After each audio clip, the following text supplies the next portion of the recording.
গ্যাসের স্বল্প চাপ, সরবরাহ ঘাটতি সব মিলিয়ে তীব্র ভোগান্তি এবং তীব্র সংকট। আমাদের কথার আজকের আয়োজন আজ এ নিয়েই, সঙ্গে আছি আমি কিশোর জাহান। শুনব সাধারণ মানুষের কথা, তার আগে দেখব এ নিয়ে প্রচারিত একটি প্রতিবেদন।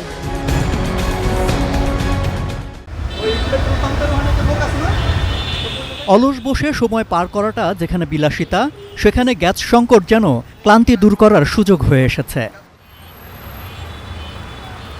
রাজধানীর তেজগাঁও এলাকার একটি ফিলিং স্টেশনের দৃশ্য এটি।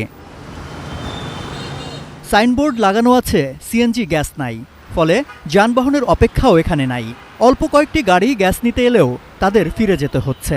কোনো কোনো ফিলিং স্টেশনে সাময়িক সময় বন্ধ রেখে গ্যাসের চাপ বাড়িয়ে অল্প পরিমাণ গ্যাস সরবরাহ করা হচ্ছে। যাত্রাবাড়ি, শনিরাখড়া, মালিবাগ, মগবাজার, মৌচাকের বেশিরভাগ গ্যাসের ফিলিং স্টেশন বন্ধ রাখা হয়েছে। যেগুলো খোলা আছে সেখানেও যানবাহনের দীর্ঘ সারি। 4 থেকে 5 ঘন্টা অপেক্ষার পর মিলছে অল্প পরিমাণ গ্যাস। 5টা পাম্প ঘুরে আইছি, সবগুলো পাম্পই বন্ধ। এখানে তো অনেক লম্বা লাইন। হ্যাঁ, আমার মিনিমাম 5 ঘন্টা লাগবে এই লাইনে গ্যাস নিতে। এখন আসলাম এই জায়গায় আইসা দেখি যে গ্যাস দিতেছে। এখন দাঁড়াইছি অনিশ্চিত, পেতেও পারি নাও পেতে পারি।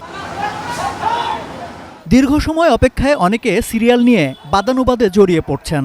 কোথাও আবার পরিস্থিতি নিয়ন্ত্রণে রাখতে টহল দিতে দেখা যাচ্ছে আইনশৃঙ্খলা বাহিনীর সদস্যদের। আজকে আমি বের হইতে চাই নাই, পরে চিন্তা করলাম কি করব বসে থেকে বাসায়, কিন্তু টাকা তো লাগবে, খরচ লাগবে সংসারের, এই জন্য বের হয়েছি।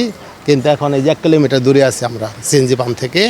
ওখানে যাওয়ার পর আমরা কতটুকু গ্যাস পাবো না পাবো এটা অনিশ্চিত, আমরা জানি না। 7-8 ঘন্টা জার্নিং করিয়া গ্যাস পাইতে আসি, 200 টাকা 300 টাকার গ্যাস পাইতে আসি। আমার গ্যাসের দরকার হলো 1000 টাকা 1200 টাকা ডুববো। তখন ডেলি এই অবস্থায় চলতে আছে। ওখানে এই দুর্ভোগ আর কতদিন থাকবো? ব্যক্তিগত যানবাহনের পাশাপাশি বড় সমস্যায় সিএনজি চালিত অটোরিকশার চালকরা। গ্যাস সংকটে কমেছে তাদের ট্রিপ সংখ্যা, ফলে যাত্রীদের কাছে বাড়তি ভাড়া দাবি করছেন তারা। একদিকে সড়কে সিএনজি অটোরিকশার অভাব, অন্যদিকে বাড়তি ভাড়ার চাপে ভোগান্তিতে যাত্রীরা। 80 থেকে 100 গ্যাস, তো 2-1টা টিপ মারার পর আর তোর মারতে আবার পাম্পে ঢুকানো লাগে, 2-1বার পাম্পে ঢুকানোই লাগে। সব মিলে কষ্ট হইতেছে, চলতেও কষ্ট হইতেছে। বেশি ভালো না, সিরিয়াস। গ্যাস পালে ঠিক মতো, আর কি ভাড়াও বাড়তে পারে না। প্রেশার উঠলে গ্যাস পাবেন, আর নাইলে গ্যাস পাবেন না। তেমন এখন 3-4 ঘন্টা যে আমরা দাঁড়ায় থাকি, এতে মালিক 10 টাকা জমা কম নেয় না, 1200 টাকাই নেয়। কবে নাগাদ এই গ্যাস সংকট পুরোপুরি কাটবে তাও স্পষ্ট নয়। পরিস্থিতি বিবেচনায় দ্রুত লাকসই পদক্ষেপ নেওয়ার দাবি জনসাধারণের। সম্রাট আনোয়ার, এটিএন নিউজ, ঢাকা। দর্শক, এতক্ষণ রিপোর্টটি দেখলাম, এবারে শুনবো সাধারণ মানুষের কথা। 5 ঘন্টা 6 ঘন্টা আমরা সিরিয়াল ধরে বসি, পাম্পের কাছাকাছি আইলে কয় পাম্পে আর গ্যাস নাই, বন্ধ, তখন আমরা চলে যাইতে হয়।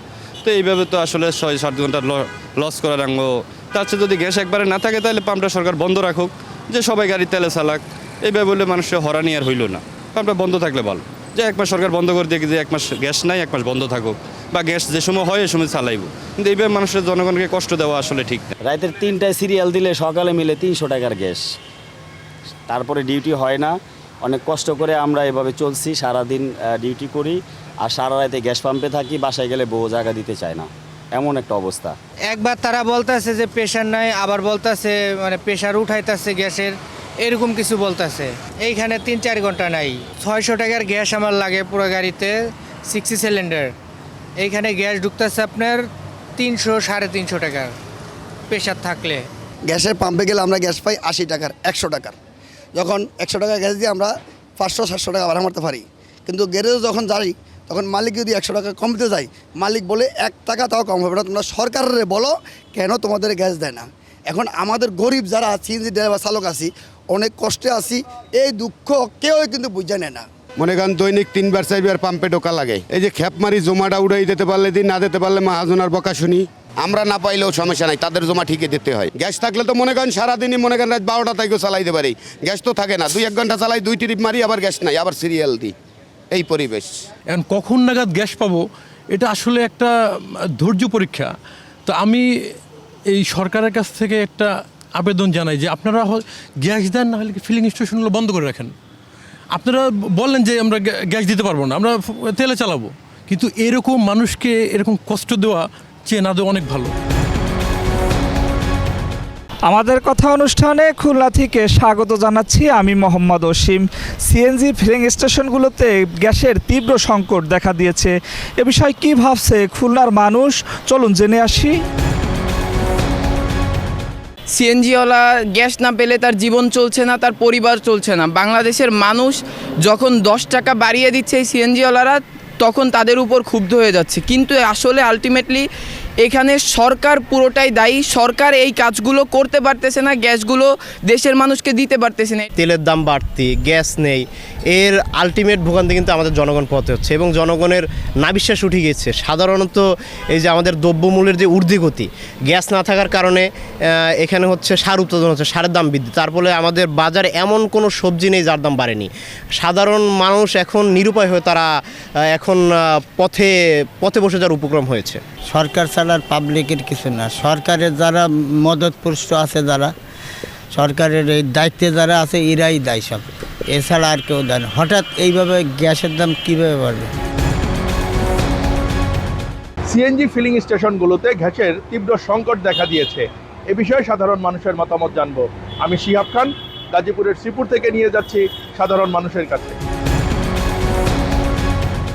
আমাদের চরম ভোগান্তিতে আছে। আমরা একটা বিদেশি যাত্রী নিয়ে আসলেও আমরা ওই কী করতে হয়, অনেক লম্বা, অনেকক্ষণ দীর্ঘ লাইন ধরে অপেক্ষা করে, ঘন্টার পর ঘন্টা অপেক্ষা করে, হ্যাঁ আমরা অপেক্ষা করে তারপর গ্যাস নিতে যাও। গ্যাস নেই, গ্যাসের প্রেশার থাকে না। আমরা গরিব মানুষ, কীভাবে আমরা রাস্তাঘাটে গাড়ি চালাই, আমরা কীভাবে খাবো? আমাদের বাচ্চাগুলো না আছে, আমরা তাদেরকে ঘরে সারাদিন গাড়ি চালাই 2-3 সময় নিতে পারি না। গ্যাসের জন্য গাড়ি বন্ধ হয়ে যাবে, রাস্তা বন্ধ হয়ে যাবে, আমরা দূরে যাইতে পারি না। বিভিন্নভাবে আমরা গ্যাসের কষ্ট করতেছি। আমাদের ইনকাম একেবারে কম, আমাদের জমা দিতেই কষ্ট হয় গ্যাসের কারণে। তো সরকারের কাছে আমাদের আবেদন, যাতে আমাদের এই গ্যাসটার দিকে খেয়াল রাখে এবং গ্যাসটা আমাদের চাহিদা অনুযায়ী যাতে গ্যাসটা আমাদেরকে দেয়। সবচেয়ে বড় সমস্যা হলো সরকারেরই ব্যর্থতা, বুঝছেন? সরকার গ্যাস ভালোভাবে দিতে পারতেছে না। কয়েকদিন আগে তেলের সমস্যা, তেল দিতে পারে নাই। এখন মনে করেন তেলের দাম বাড়ছে, রাস্তাঘাটেও তেল পাওয়া যায়, পাম্পেও অপরাপর তেল আছে। এখন মনে করেন গ্যাসের দাম বাড়বো, 2 দিন পরে গ্যাসও দেওয়া দেবো, বোতলে এক জায়গায় আছে। আমাদের কথার আজকের আয়োজন আজ এ পর্যন্তই। আগামীতে আবারও দেখা হবে আমাদের কথায়, অন্য কোনো বিষয়ে শুনবো সাধারণ মানুষের ভাবনা। সে পর্যন্ত আমি কিশোর জাহান আপনাদের সবার কাছ থেকে বিদায় চেয়ে নিচ্ছি। সবাই সুস্থ থাকুন, ভালো থাকুন, চোখ রাখুন এটি নিউজের পর্দায়।